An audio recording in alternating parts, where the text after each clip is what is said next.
Today we're continuing in section 4.2. During class we covered the first part of 4.2, which is the most, the biggest part of it, where it was just solving equations. And I saved this part kind of separate, which is solving equations with story problems.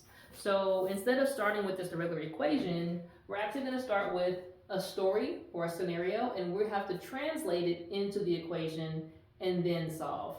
So if you're in your book, look on page 145, and I'm actually going to do a few questions from the book, from the practice problems.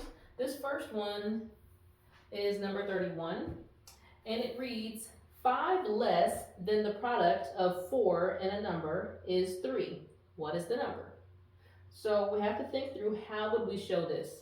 Remember, when you have a statement like less than or subtracted from, that's going to change the order that we do the math, that I have to take something away from an initial number. So I have to start with the other number first so that I'm able to take away the value that they want to take away.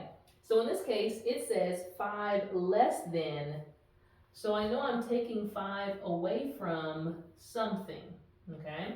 And I go back to the question, and it says I'm taking 5 less than the product. Well, I know product means to multiply.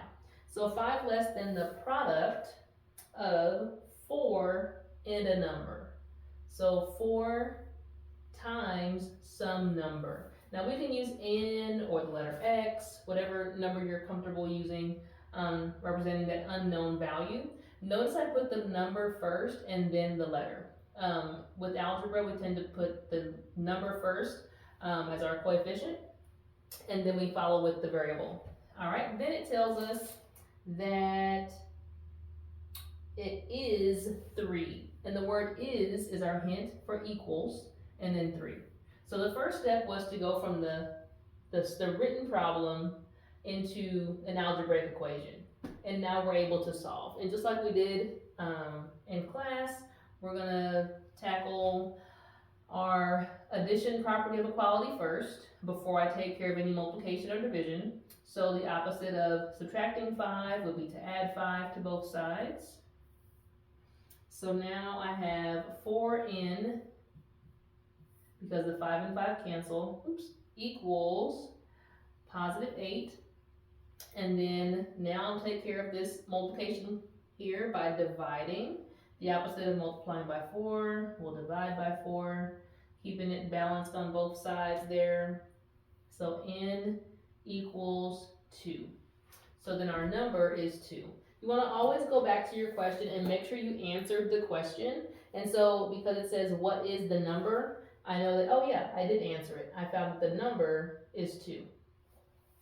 All right, let's take a look at another one that's got a little bit more of a story component to it.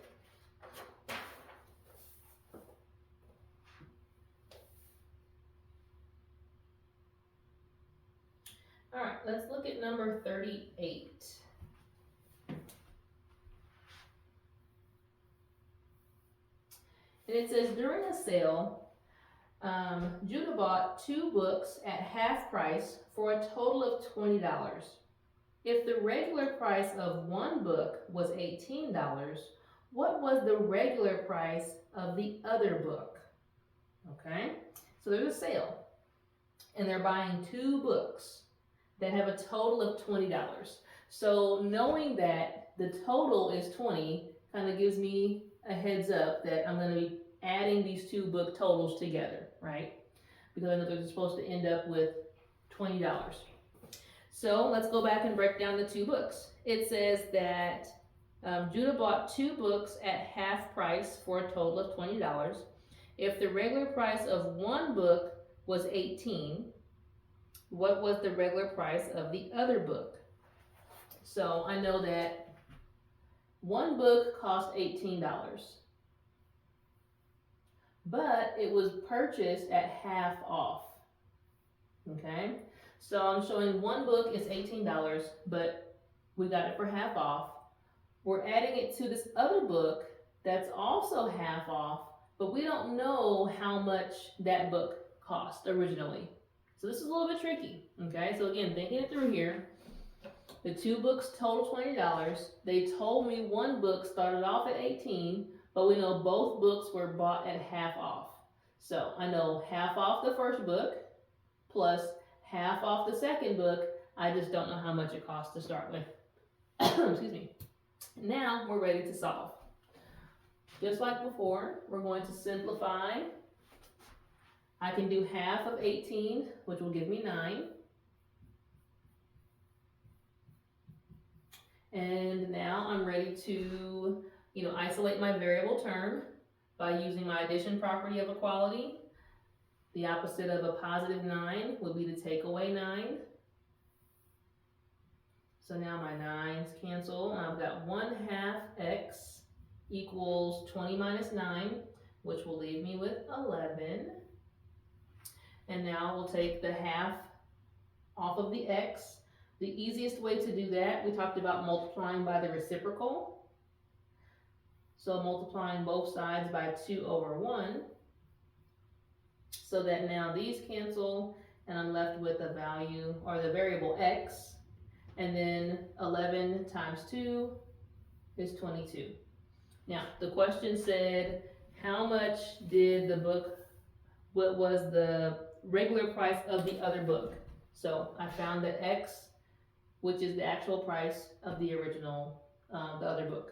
So we answered the question. So as you work through these, again, you'll want to be careful, look for your keywords or clue words, things like product, less than, to remind you of what order to put things in. Here, the keyword that tipped me off was that the 2 books had a total of $20. Once I knew that it was total, I knew it was going to equal 20 and that it was addition. So again, you're going to be really pulling on the keywords in the story problem to help you set up the algebraic equation. All right. So,